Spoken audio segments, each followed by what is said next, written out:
Human brain versus supercomputer. Who will win? It's a curious question.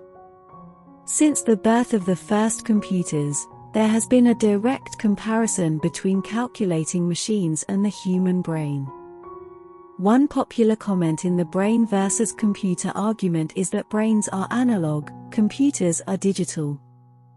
This makes it seem as if computers are superior, but the truth is that the human brain is much more advanced and efficient and has more raw computing power than the most impressive supercomputers ever built.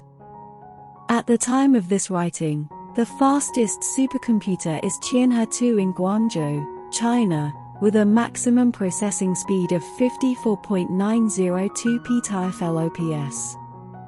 A petaFLOP is a quadrillion floating point calculations per second.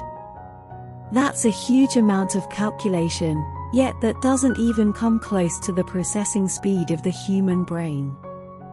In fact, our miraculous brains operate on the next order. Although it is impossible to calculate precisely, it is postulated that the human brain operates at 1 exaFLOP, roughly 1 billion calculations per second. When we talk about computers, we refer to carefully designed machines based on logic, reproducibility, predictability, and mathematics. On the other hand, the human brain is a confused, seemingly random jumble of neurons that behave unpredictably. Biology is a beautiful thing, and life itself is much more complicated than computers. Thus, the brain is both hardware and software. The same areas connected by billions of neurons and perhaps trillions of glial cells can simultaneously perceive, interpret, store, analyze, and distribute.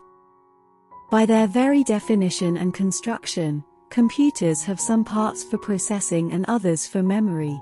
The brain does not make this separation, which makes them enormously efficient. The same calculations and processes that a computer might need a few million steps to complete can be accomplished through a few hundred neuron transmissions, requiring much less energy for a more efficient result. Biological organisms have taken billions of years to develop perfect, efficient organs that far outpace technology, and we are beginning to reach these artificial limits. Apart from their clear advantage in raw computing power, what really distinguishes brains is their flexibility. Essentially, the human brain can rewire itself, a feat formerly known as neuroplasticity. We see this amazing transformative feat in a wide variety of brain functions, such as the formation of memory, knowledge acquisition, physical development, and even recovery from brain damage. When the brain identifies a more efficient or effective way to compute and function, it can morph and alter its physical and neuronal structure, hence the term plasticity. Until we achieve true artificial intelligence, where computers should theoretically be able to rewire themselves, neuroplasticity will always keep the human brain ahead of static supercomputers.